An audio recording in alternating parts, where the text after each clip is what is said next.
neipa de hi ngkom kathum loule koikom kathum dingham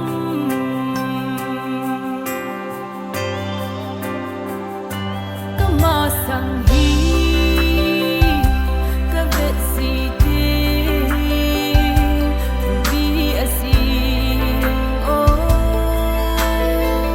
geldan ahah ngeiji goulu neipeh khatbeh hinvang azit hinna twa gamurangin goulu sia bungi zang thuma kisei bangin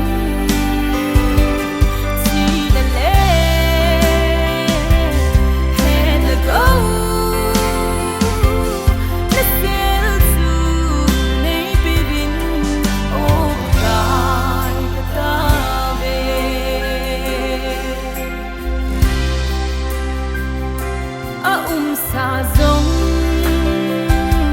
lamang theipa lo zong sa theipa thin nahi ka ngai chan kathum mo hi lung siring nei hin pio azit su na hin na twa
mal alo theile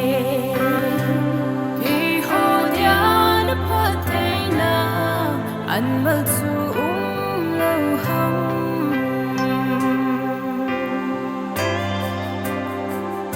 ahinai baka